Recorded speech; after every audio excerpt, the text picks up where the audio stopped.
Hello అండి. అందరికీ నమస్కారం. నేను బాగున్నాను. మీ అందరూ బాగుండాలని మరీ కోరుకుంటూ ఉన్నాను. ఈ మొక్కల్ని చూసినప్పుడల్లా ఒక్కొక్క మొక్క ఒక్కొక్క అందాన్ని సంతరించుకుంటుందండి. దేని ప్రాముఖ్యత దానిది, దేని అందం దానిది. మరి ఇంత తెలిసిన మనం ఎందుకు ఇతరులతో పోల్చుకొని బాధపడాలి? కంపారిజన్. ఈ పదం విన్నప్పుడల్లా కాస్త కోపము, కాస్త జాలి, ఎక్కడ లేని ఎమోషన్స్ అన్నీ వస్తూ ఉంటాయి. ఎందుకంటే ప్రతి మనిషి తనకున్న దానికంటే కూడా పక్కన వాళ్ళ ఉన్న ప్రత్యేకతల్ని తనలో ఉన్న లోపాలుగా భావిస్తూ లేనిపోని బాధపడుతూ ఉంటాడు. మరి ఇలాంటిది ఒక చిన్న సంఘటన చెప్పుకుందాము. మన నిజ జీవితంలో మనం ఫేస్ చేస్తున్నటువంటి ఎమోషన్స్‌కి సంబంధించినటువంటి చిన్న చిన్న సంఘటనలు మీరు తెలుసుకోవాలి అంటే మన ఛానల్‌ని వెంటనే సబ్స్క్రైబ్ చేసుకోండి. అలాగే వీడియో పూర్తిగా విని మీకు నచ్చినట్లయితే లైక్ చేయండి, షేర్ చేయండి. మరి ఆలస్యం చేయకుండా కంపారిజన్ వల్ల తన తప్పు తెలుసుకున్నటువంటి ఓ సామాన్యుడి చిన్న సంఘటన గురించి చెప్పుకుందాం. ఆలస్యం చేయకుండా వీడియోని చూసేద్దామా?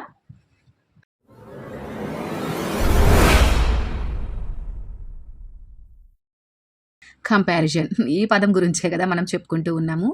ప్రతి మనిషి తన లైఫ్‌లో ఏదో ఒక సందర్భంలో ఇతరులతో తనని తాను కంపేర్ చేసుకొని, అంటే పోల్చుకొని, తనని తాను తక్కువ చేసుకొని బాధపడుతూ ఉంటాడు. ఇది చాలా చాలా తప్పండి. ఎందుకంటే మొక్కల గురించి మనం మొదట్లో చెప్పుకున్నాం గదా! ప్రతి మొక్క ఓ ప్రత్యేకతను కలిగి ఉంటుందని. అలాగే ఎవ్రీ పర్సన్ ఈజ్ యూనిక్. ఎవరి ప్రత్యేకత వాళ్ళకుంటుంది.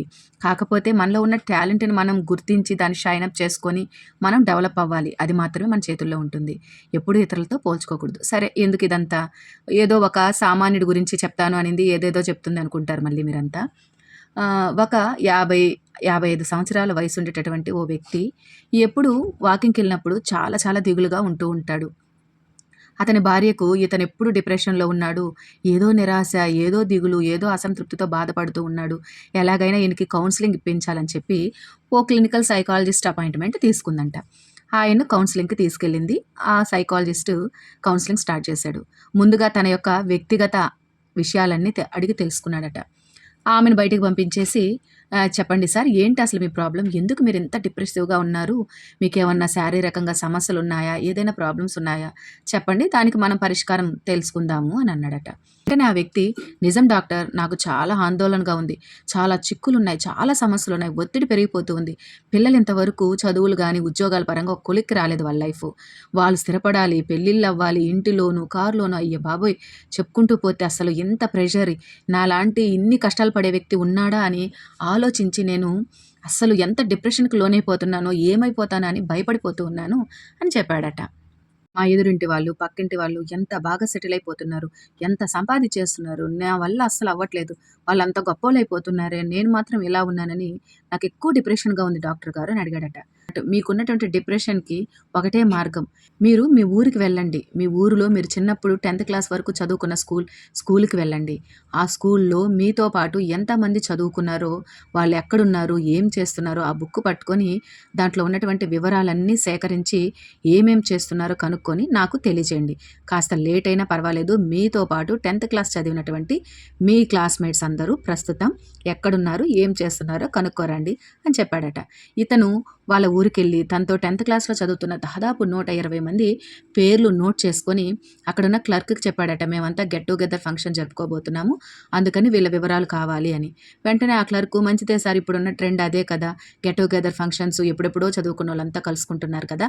అని చెప్పి అతనికి వాళ్ళ పేర్లు అవన్నీ ఇచ్చాడట. అయితే అవన్నీ చెక్ చేస్తుంటే వాళ్ళల్లో ఒక 80 మందివి ఇన్ఫర్మేషన్ దొరికింది. ఒక 20 మందయితే దొరకలేదట. ఎందుకంటే ఆ 20 మంది ఆల్రెడీ చనిపోయి ఉన్నారు. చాలామంది భాగస్వాములను కోల్పోయి ఒంటరి బ్రతుకు బతుకుతూ ఉన్నారు. కొంతమంది వ్యసనాలకు బానిసలయ్యి ఎలా బతుకుతున్నారో గూడా తెలియకుండా విలువలేని జీవితాన్ని నడుపుతూ ఉన్నారు.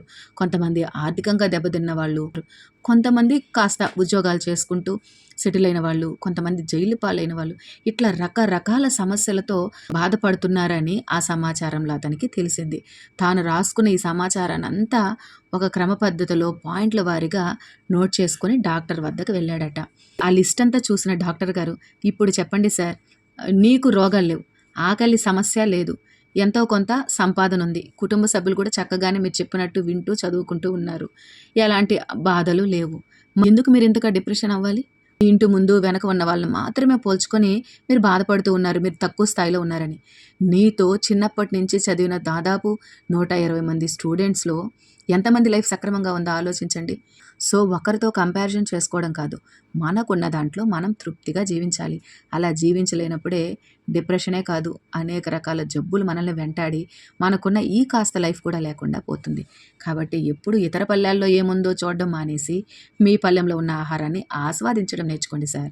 ఇంతకంటే మీకు ట్రీట్మెంట్ ఏమీ అవసరం లేదు అని చెప్పాడట.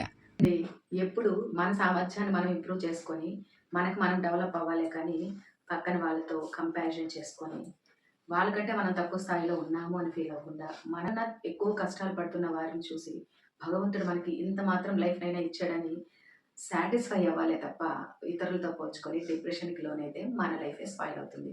సో, ఇలా మన రియల్ లైఫ్‌లో మనం ఎదుర్కొంటున్న అనేక రకాల ఎమోషన్స్‌కి సంబంధించిన చిన్న చిన్న రియల్ లైఫ్ సిట్యుయేషన్స్ గురించి ఇంకా తెలుసుకోవాలి అంటే, మన ఛానల్‌ని మర్చిపోకండి సబ్స్క్రైబ్ చేయండి. మరి ఈ సంఘటన మీకు నచ్చిందని భావిస్తూ ఉన్నాను. ఈ వీడియో ఇప్పటి వరకు చూసినందుకు మీ అందరికీ మరొకసారి మనస్ఫూర్తిగా ధన్యవాదాలు తెలియజేస్తూ ఉన్నాను.